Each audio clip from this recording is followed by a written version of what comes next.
du coup on se retrouve à nouveau sur Active Worker pour la dernière vidéo de la semaine sur la gestion de carrière.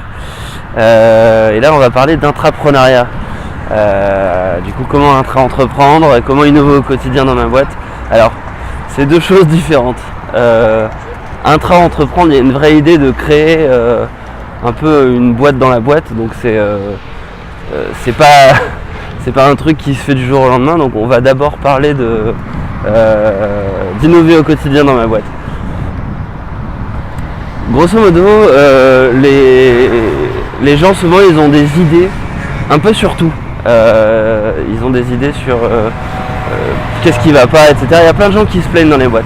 Donc là, cette action-là, innover au quotidien, ça va être d'abord de faire une espèce de référencement et de liste un peu de tout ce qui bug. Donc vous prenez une feuille de papier et puis vous vous dites qu'est-ce qui voilà tous les trucs que je constate bugger ou dont les gens se plaignent. Ça souvent c'est un conseil que vous retrouvez beaucoup en entrepreneuriat. Réfléchissez à ce dont les gens se plaignent et très souvent il y a une opportunité entrepreneuriale derrière. Avant de chercher à faire une entreprise, on va chercher juste à améliorer un peu les choses. Donc c'est important de faire un peu un premier état des lieux et puis peut-être de réfléchir à grouper en fait ces idées-là sous forme de thème et ensuite peut-être adresser le thème le plus important. Alors ensuite il y a une phrase sans doute c'est sûr, tout le monde a entendu ça. Ah oui mais ça je l'ai déjà fait, ah oui mais ça j'ai déjà eu l'idée.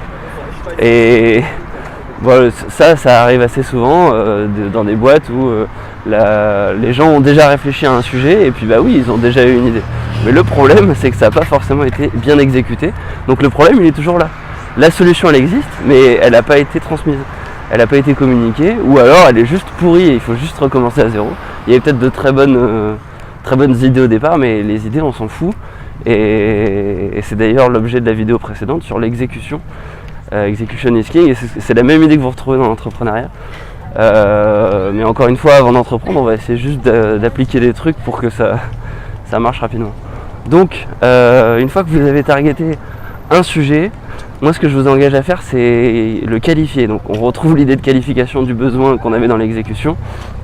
Sauf que là, on ne fait pas notre travail quotidien, on fait un truc nouveau. Et donc vous allez vous poser la question, ok, ce problème-là, qu'est-ce qu'on peut faire pour le résoudre tout de suite? Quelles sont les pistes pour améliorer le truc, etc. Et ensuite, qui je peux solliciter pour avoir quelques pistes et surtout commencer à construire une solution. En gros, le plus important, c'est de surtout pas travailler tout seul dans votre coin, mais réfléchir à comment vous pouvez investiguer et motiver les autres. Parce que la plupart du temps, les gens ils font un truc dans leur coin tout seul, c'est pas partagé et donc ça ne marchera pas. Ça sera, quand bien même vous développez la meilleure solution du monde, le meilleur Excel qui fait je sais pas quoi, le problème c'est qu'il va rester quelque part quand vous partez ou quand vous changez d'équipe et tout le monde s'en fout. Donc il faut développer des solutions qui impliquent plusieurs personnes. L'autre avantage de faire ça, c'est que ça va rendre votre projet un peu plus actionnable et surtout ça va le faire avancer un peu plus vite parce qu'en fait vous allez avoir une certaine pression, vous vous engagez sur un sujet, d'où l'importance de bien prioriser et de ne pas chercher à résoudre tous les problèmes. Voilà, donc bien évidemment ça présuppose que vous faites déjà bien votre travail initial, que voilà vous n'allez pas remettre tout en cause non plus et là il y a un petit truc, un livrable on parle souvent de rapport d'étonnement. Souvent les managers, les directeurs ils demandent de faire ça à des employés et c'est parfois un peu, quand la première fois qu'on vous demande fais-moi un rapport d'étonnement, ça peut être un peu déstabilisant. Donc si vous voulez on peut en parler rapidement. Le rapport d'étonnement c'est un compte rendu finalement d'une activité. Alors voilà, cette activité elle se fait comme ça, c'est ça son objectif. C'est ça les attentes du client interne ou du client dans cette activité-là. Voilà le travail qu'on réalise pour combler cette attente et factuellement voilà où est-ce qu'on en est. Et ensuite vous allez faire, donc ça c'est un compte rendu mais d'activité on peut dire, et ensuite vous allez faire ce qu'on appelle le rapport d'étonnement, c'est voilà finalement la liste des choses qui m'étonnent. Et donc voilà, on fait ça comme ça, je pense que ça a tel impact. Flèche, voilà ce que je propose pour y remédier.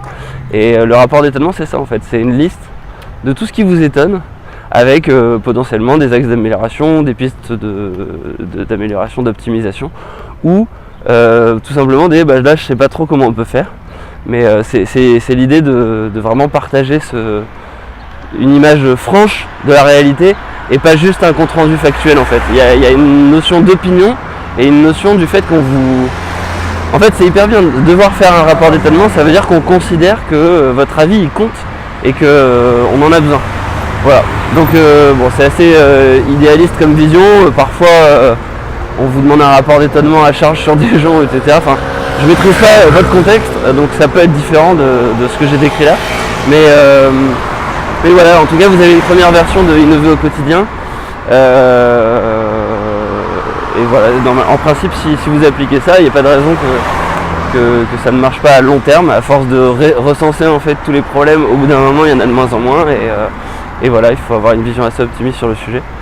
Bon, je suis pas particulièrement satisfait de tout ce que j'ai apporté là, mais en même temps il faut bien démarrer quelque part, donc on reparlera de ce sujet là dans d'autres vidéos. Enfin, dites-moi en commentaire du coup s'il y a des sujets sur lesquels vous buguez et que vous n'avez pas trouvé la réponse dans cette vidéo là, ça m'intéresse.